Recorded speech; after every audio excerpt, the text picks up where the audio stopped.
Hey, welcome to the SoPro Bros podcast. Here we are joining you with episode 10,991. That many already. Man. In my head, man. Time flies. It does, when man. you're having fun. I'm not sure if we're on 5 or 6 or... I really don't know. We're building a catalog that hopefully others will come back and watch since we just don't have the following yet.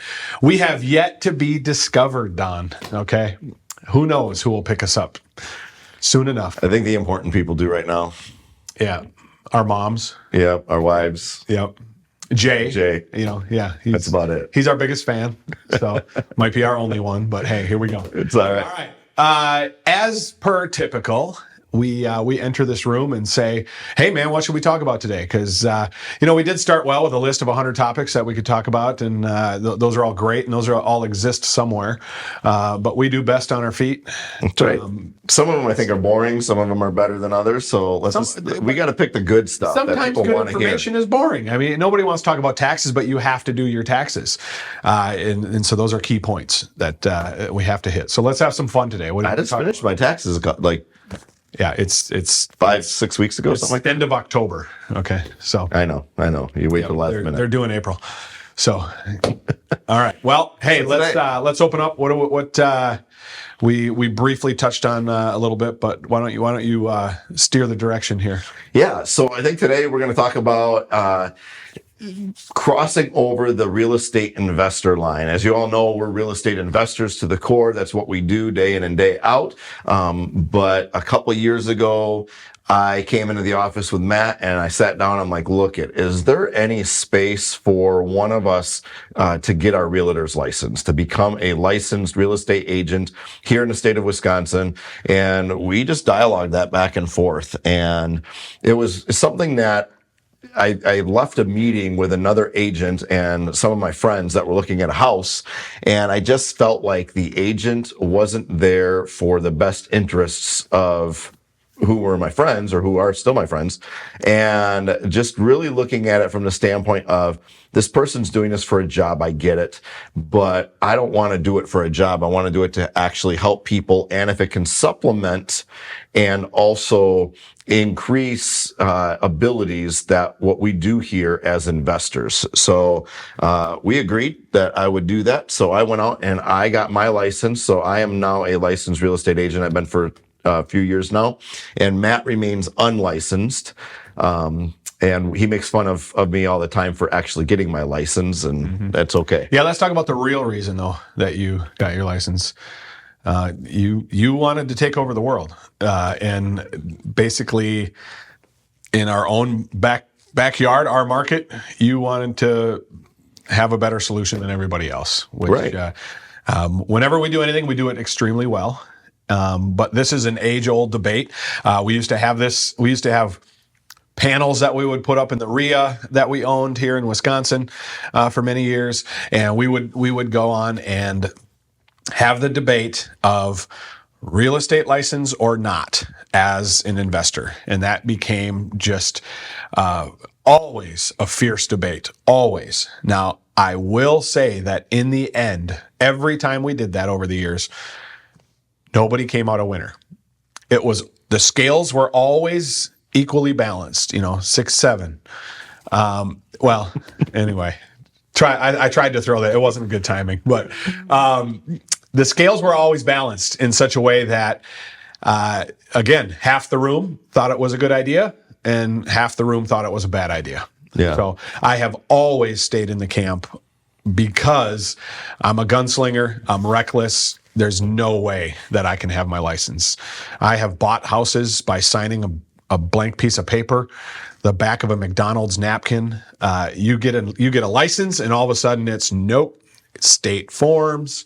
It all has to be above bar, as far, not that we don't do it above bar, but the fact that you have to follow all the rules in place and code of ethics and blah, blah, blah. I'm not trying to skirt ethics in any way or do things below bar, but I can just do so much more. And so when you brought that to me, I was a big heck no. That's not for me. Not gonna happen. Well, I look at it this way. You have real estate investors in one sandbox, and you have real estate agents in another sandbox. They're both in a sandbox, and they're both ultimately doing the same thing. They're just completely separate of each other. No one likes to play with each other in that.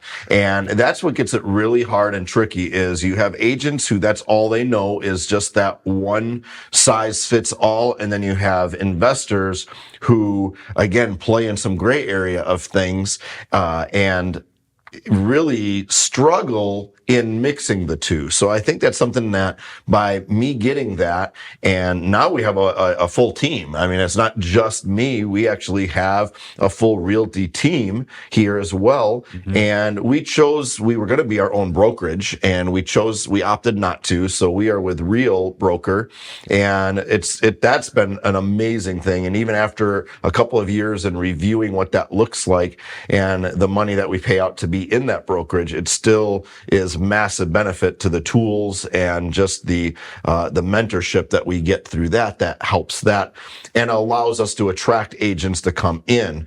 But I think the fact that we mesh both worlds really well, we're able to offer things to clients that other agents just simply can't do, because of what we do and how we do it. And that has attracted agents actually to our team in looking at the options that we can give to clients and how that we go about doing things. That again isn't just out there. It's not ability to other people. I had a client call me, or a potential client call me and ask me specifically on a cash offer on a house and how that we can help with that. And it was one of those things that like, well, you're already working with an agent. You got to go talk to your agent about your finance options. And this particular agent, again, nothing's wrong with it. It's just that one box. And she just, referred them to a mortgage broker, and that's all that they had was just conventional financing. At least with us, we have that ability. Send you to a mortgage broker, get conventional financing, FHA, USDA, VA, whatever it may be. But then we also have private money lenders that we can tap into to get those cash offers and to lock up deals, more easily comparative to others. Right. And again, just with contractors and just the abilities of us being licensed contractors, to be able to look at things or to go in and repair things. Those are things that other agents can't do, to partner with people and JV with people on buying a house. I have a client right now that they kind of have a meager budget to buy and purchase a house that they can move into, that it needs to be move-in ready. Well, for them to buy that at that price point, there's just not stuff out there that really exists. But what we can do is look at houses that need fixing. Now, they're not going to go out and get a loan and borrow money to buy the house plus fix it up. But with us, we get to go in, give a cash offer on that house, put together a full scope of work, let them pick out their flooring, their paint color, their cabinets and countertops and whatnot, and actually go in and do the work and sell them a product that's completely rehabbed to their liking for their final price. Again, other agents just aren't going to be able to do that. Right. And we're mixing also the, bringing into our prowess as general contractors as well. And so, if we keep that a little separate right now, and just to say agent investor, we looked at a deal this morning that we visited on Friday, because we keep everything real time. This isn't a story from 10 years ago. We went out. He needs a cash offer, so it fits in our investor boat. Like, perfect cash offer. That's what we do. You're obviously in a hardship, and you have bills to pay, and you need. We're not predatory. People call us for help. We don't call them in most cases. So this guy calls in, says, I need a cash offer. I've got some cash problems right now, and I've got great equity in the house. I need this to be done fast. I don't want to do any of the repairs. And so in talking to him, we devised a plan, and something that with our offering to him, nobody else can do this. We're giving him 3 different offers on the same page that we put together that says, hey, here's the deal. Here's your cash offer. We can close this in 9 days or less, okay, depending on when we get title back. We don't think this is the best deal for you. It's a great deal for us, but it doesn't help your best interest in this, right? And we're okay with saying that, because we truly don't think, like, if we got his house for our cash price, Great, home run. How does that help him right now? It's not enough. No, he knows what his house is worth. Second option was, hey, look, your house is far enough along and in great enough shape that it's not showroom ready, not even close, but it can be there, but you're going to have to take a haircut if you want to sell it without, everybody has these great hopes and dreams about, it'll only take me this. I'll finish the house off. I'll finish the things that need to be done. It's not going to happen. You're already in a distressed state of mind. You're in a hardship. So, but we think it's worth this X as is right now. So, and we're not going to give address, but we can give numbers. Our cash offer was $345,000. Close quick, done, wrap it up. You get out of the house and we'll take it from here. You get cash at closing. Second offer was, hey, look, we know we can sell this as is right now, but it's going to take listing it. It's going to take showings. It's going to take inspection reports. It's going to take all of these things. But listing it for $449 is something that might be stretching it, but at least we get people walking it and giving us an opinion. So 345 goes out the door now. You're done. 449, and this is the best part. Don now can offer, hey, look, we'll also discount this to a 1% list charge. So we're not motivated by the commission that on this house. That's not why we're there. We're there to help him through this, whatever it takes. We're going to give multiple offers, right?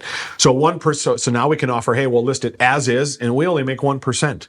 That's it. Yeah, right. I think the key with that, because that can really upset some agents out there. And to be honest, I don't care, because this isn't something that we are focused on for income. We make our money on the investment side of things. We're not.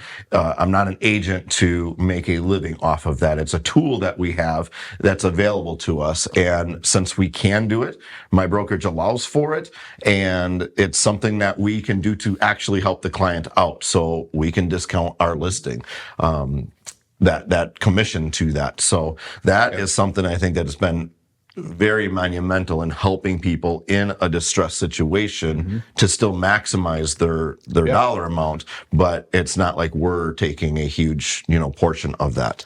Yep. So like Don said, hate us or not, realtors are nothing more than used house salesmen. Oh, you didn't. And come on now. That's, hey, whatever, man. That's the life you chose.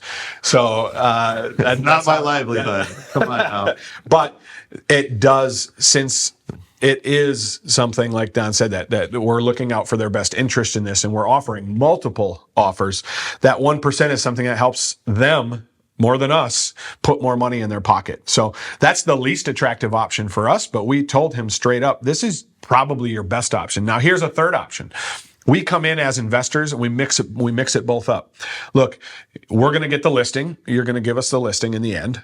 We know we can get $525 to $530 for this house, completely redone, everything. And there's not a lot. So we come in and give a loan up to $50,000, but it's really our own budget. So now we're acting as not only the investor and the agent and the general contractor now. We're coming in to do the repairs. We kick you out of your house for a few weeks. We come in and get the house perfect and ready to hit that $530,000 mark, okay? With us giving the loan. Now, we have a fee for that, of course. That's where we make our money. But we also have no problem breaking it down to him to show, hey, look, if we go this route, you're only making an extra $5,000 to $10,000. And now you're having to not only wait for all the time to get the work done, but also the time it has to sit on market, which won't be long, but it still is a process to get to closing.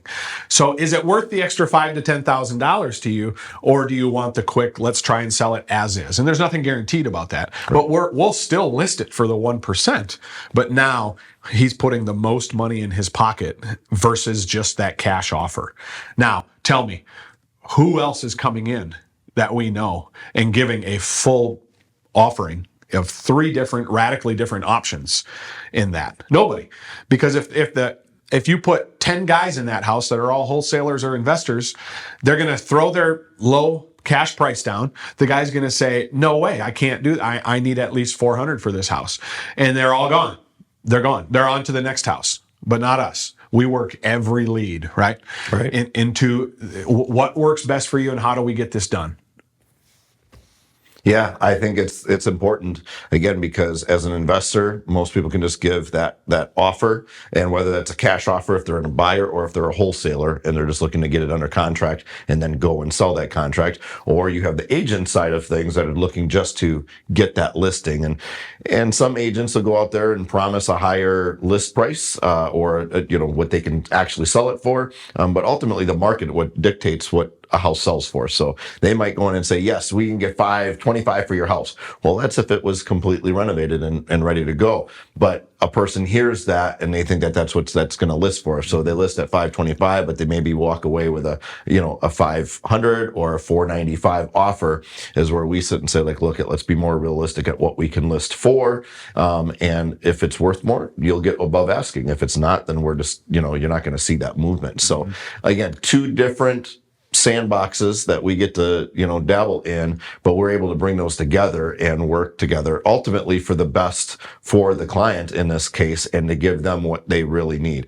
And in this case, he doesn't need to get out quickly. He's not in a massive distress situation financially.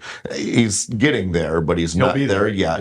Yep. So he has time, and I think that's where his best option is. So we do, like you said, we do that letter and basically give out those three options and spell those out, sit down, have a conversation and explain those. And we will flat out tell people, this isn't your best option. This is a really great option for us. It's not necessarily for you. But sometimes they take it. And sometimes they do. And they come back and they're like, I thought about this, and yes, I understand that, but this is the reason why. And it's, because they become distressed quickly and they need to get out of it quickly, or they don't want to have to worry about it, or they have to move, whatever that is. We're actually going to go see a house today that we helped somebody else out that they wanted to move to the Philippines. So they had a hard set date that they needed to leave by, but they needed money before that to secure property over there and all their, logistic costs that they needed to move.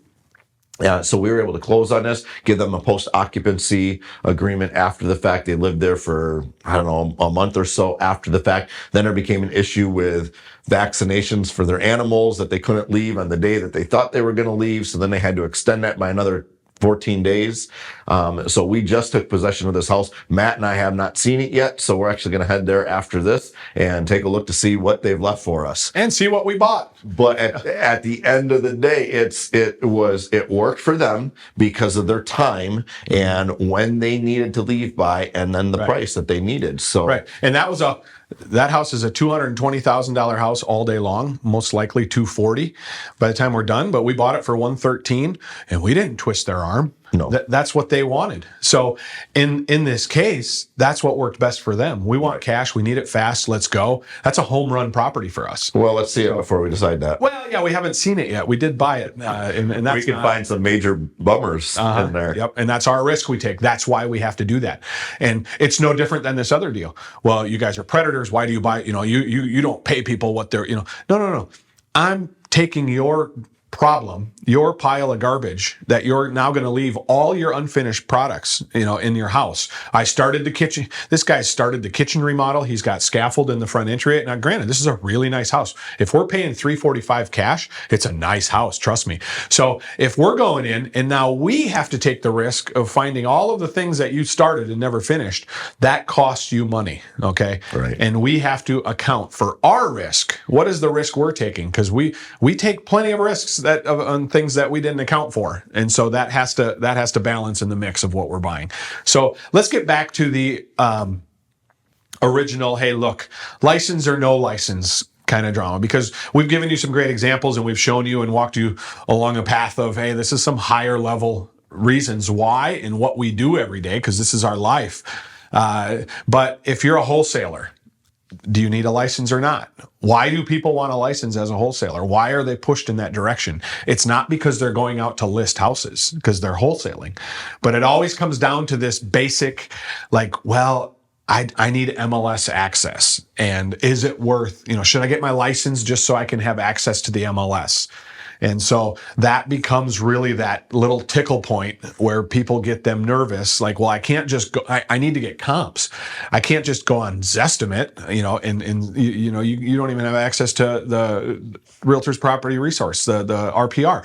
You have access to tools online that you can't trust. And when appraisers are using the MLS, an agent or an investor is going to need to use the MLS for comps. So is it worth it at that point? Because now what do? Well, you put yourself in harm's way in essence, because now you're a wholesaler.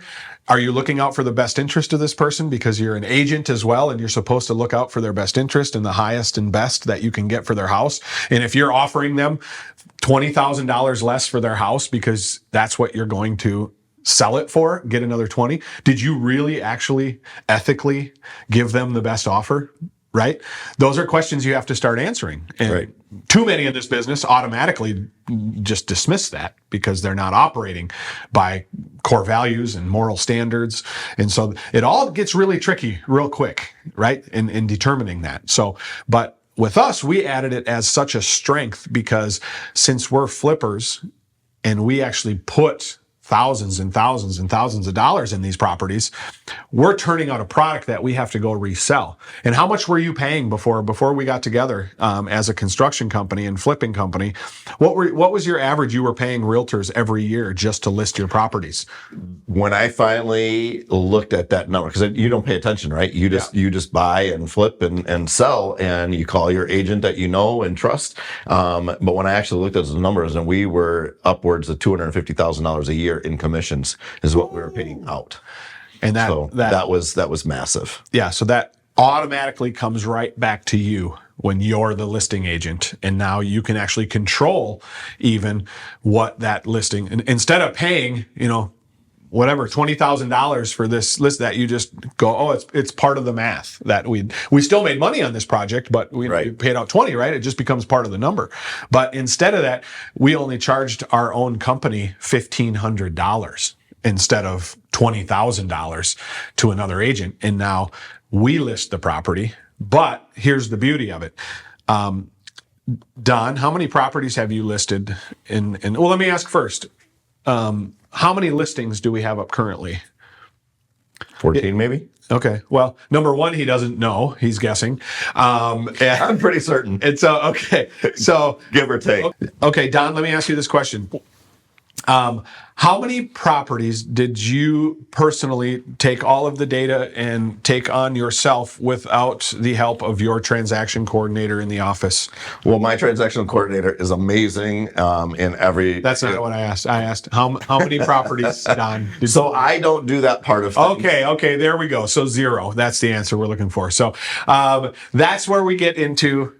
Listen. We have an amazing team of non-agents, and we have an amazing team of agents. So both licensed and both unlicensed. Yep. So I keep my guys different parts of the business. I keep my guys on the acquisition side, where we just come in and we are in charge of the ads and acquiring the properties and getting it to the finish line. And he doesn't come in until the back end of that. And once he's in the middle with getting a finished product. But if you guys can't close it as a cash purchase and then it's a list and then it gets kicked to me and my team, so it gets kicked to us and my side of the team to actually list that. Or if we buy it and flip it, once it's done, again, that flips over to us. But the point is this: I have the guys on my acquisition side that are acquiring the properties. I can't tell you the last time I sent out a contract. And Don has the listing side of the business now and the selling side of the business. And he can't tell you the last time that he could actually accurately navigate through any of the tools that he's unaware of for listing these properties. I can navigate all of the tools. I have to know that. And I have to be able to help team members out with that. But bring that, but with that, as well, on the agent side of things, it's also an attraction piece, because we've had agents come to us strictly for the purpose of they've been an agent for X number of years and they now want to become investors, whether it's through they want to renovate their own properties, or maybe they want to be landlords and have actual, buy and holds. And that's something that they have come over to learn that, and we freely train on that. We give all the tools that we have available to us, we give to our agents on our team as well, which actually has been worked out really well, I think. And everyone has goals to acquire their own properties, and we have weekly meetings and we discuss those and how they're getting to that and what they're actually doing to reach their goals. Yeah. So I think that's a huge piece that, again, other agencies or brokerages can't deliver on, is making that transition from just agent to agent slash investor. Or if you're an investor and you want to get that license, I think it's nice to have MLS access, and you get to see properties appropriately. Which, though, you can, as I always have done, gone through different channels to get MLS. I've never not had MLS access as an investor. Right. If you know certain people. And I even had my daughter get licensed in the business when she was 18.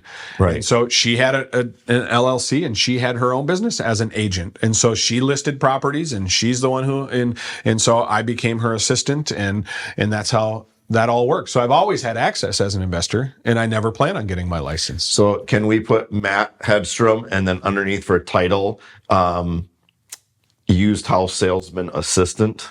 I wonder if we could capture a real fight in this one right here. Because you're a used house salesman. Because you just swore assistant. At me. Yeah, you just swore at me. So I added that piece just to, make it sound good, because I never got involved in that side. And you wanted to sound cool, but now you sound cooler. Yep. So anyway, but that is really the dilemma. This is how we have mixed both worlds together, and it has only elevated us, not only to be able to capture monetarily something that we were watching everybody else benefit from.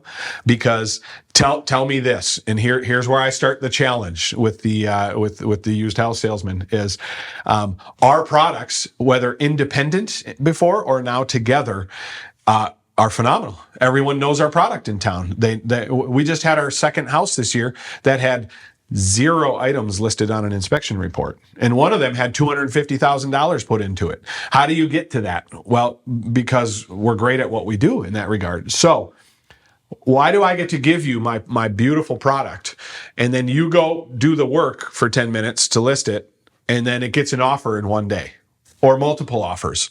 What did you do to earn that money? And that becomes the rub at which, the agents start yelling about how professional they are because they leased a shiny black car. And, you're not bringing years of experience to the table to sell one of our houses in one day. You really are trying to rub some people down. I'm just making an argument for the fact that if we do this every day, all day long, we're just throwing money out the door, and it's only benefiting somebody that hasn't really earned it. So there were times in my past that the agents would make more on their commission to sell my house than what I actually made doing the 6 month of work on the house. 100%. That cut deep. But now we also see that our private money lenders sometimes make more than us. I'm okay with that, though. And it's not about being okay with it. It's about the fact that we're the ones taking massive risks on this. Yeah. And everybody else is benefiting in that place. But I still need agents, okay? I need you. That's the bottom line. I need agents, okay? I'm giving a general out to the I need you still. I need private money lenders. It's just that we also have to buy right. We have to do it well and get to the finish line. And so there are 1,000 other moving pieces in a transaction other than just this front end buy and this back end sell. Okay. And we're the ones doing all the work in between and getting this to the finish line. Yeah. Let's not anger our viewers out there. So if you're an agent that you're looking at transitioning and adding in investor side, we would love to actually talk with you. That is something that we can offer, whether it's from training to resources to private money to contractors. All of that is again in our building in one place under one roof here that most places do not get to offer. So we offer a very small cap. We offer a very slow co-broke when it comes to your commissions. So it's one of those things that, again, I think a lot of agents are really excited about. And Don doesn't know this, but I'll throw this caveat in, and he doesn't get the ability to edit this out, that we have enough new agents that we've been grooming and building and exposing all of the inside of our business. We would love now to focus on capturing some agents out there that are crushers, that we don't need to babysit or handhold, but we can actually combine forces with the power of cash offers and our network of investor buyers, where you can bring that to the table. And you're already bringing something in then that we don't have to mature and walk along. So, Don, do you agree with any of that, what I just said? Of course. Okay, perfect. We're on the same page. Always agree with the things you say. Yep. So there might be room, as our other investors do, begin to show some strengths in the stuff that they're learning, and because they're all doing well, not as well as we want, not as well as they want. That'll probably always be the case, right?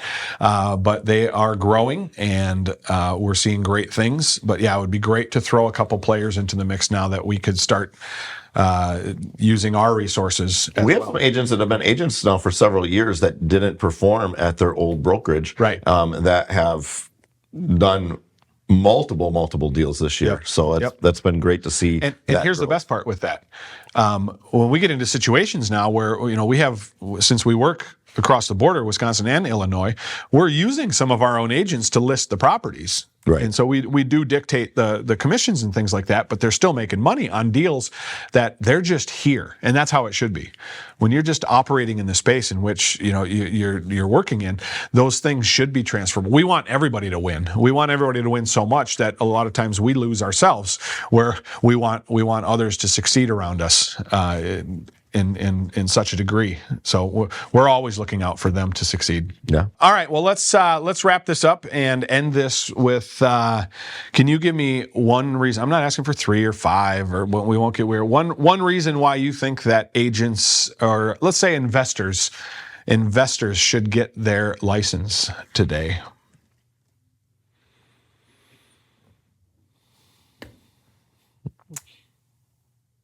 Wow, and that answers it. I love this. So, all right, well, let's wrap this up today and get right to the point. Listen, there are numerous reasons on both sides for. There are numerous reasons here on both sides, whether you become an agent or whether you remain just a real estate investor. It really will dictate of what you want and what you're trying to accomplish.